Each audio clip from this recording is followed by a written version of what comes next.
यह सर्वथा उचित है और समय की मांग के अनुरूप भी कि इंडिया एआई इम्पैक्ट शिखर सम्मेलन के अवसर पर न्यायपालिका में आर्टिफिशियल इंटेलिजेंस के उपयोग को लेकर भी एक सत्र का आयोजन किया गया।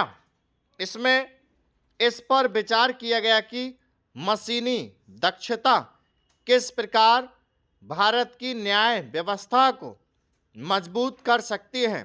चूंकि इस कार्यक्रम में विधिवेत्ताओं के साथ लॉ फार्मों के विधि विशेषज्ञों ने भी भाग लिया, इसलिए यह आशा की जाती है कि आने वाले समय में न्यायिक तंत्र में एआई का उपयोग और बढ़ेगा एवं उससे आम लोगों को लाभ भी मिलेगा। जब जीवन के हर क्षेत्र में एआई का उपयोग हो रहा है, तब फिर न्यायपालिका के क्षेत्र में भी ऐसा होना चाहिए। वैसे तो सीमित स्तर पर न्यायिक तंत्र में एआई का उपयोग हो रहा है, लेकिन अभी इसका आकलन किया जाना शेष है कि उसके वांछित परिणाम मिल पा रहे हैं या नहीं। वर्तमान में ई कोर्ट परियोजना के तहत न्यायिक तंत्र में एआई आधारित कई तरह के टूल्स उपयोग में लाए जा रहे हैं, जैसे मशीन लर्निंग टूल अदालती फैसलों का अंग्रेजी से क्षेत्रीय भाषाओं में अनुवाद करता है। इसके माध्यम से हजारों निर्णयों को विभिन्न भाषाओं में अनुदित किया गया है।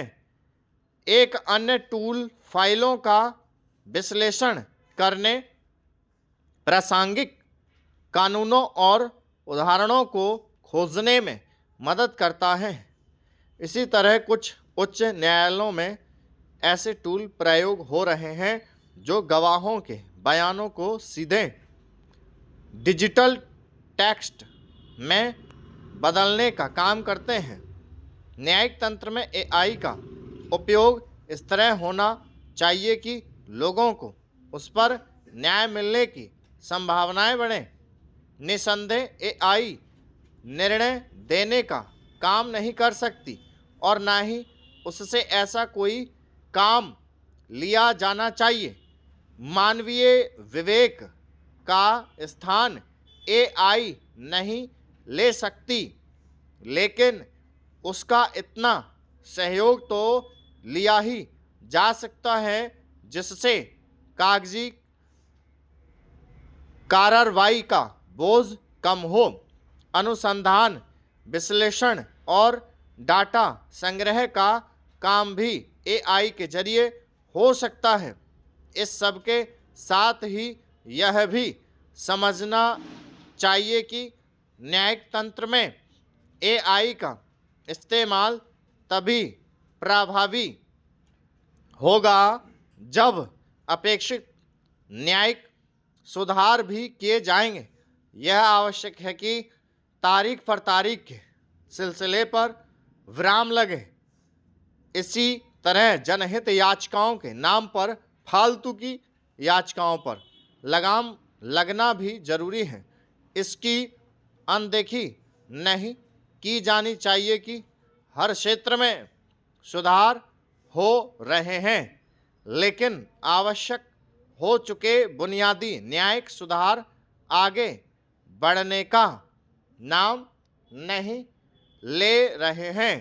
इसी का नतीजा है कि जिला अदालतों से लेकर सुप्रीम कोर्ट तक में लंबित मुकदमों का अंबार बढ़ता जा रहा है।